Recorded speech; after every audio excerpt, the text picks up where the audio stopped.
এই যে দেখো কতগুলো মরিচ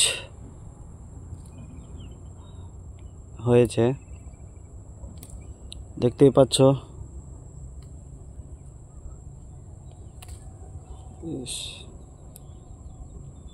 কত ভালো ভালো মরিচ।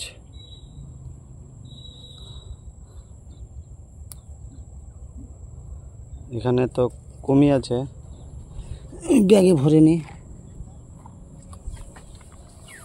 এই দেখো কতগুলো মরিচ এখানেও আছে, এই সামনে হয়নি এখন, কিন্তু হচ্ছে এখন এগুলো।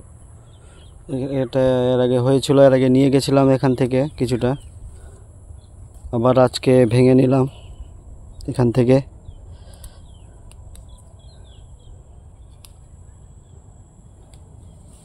কতগুলো মরিচ।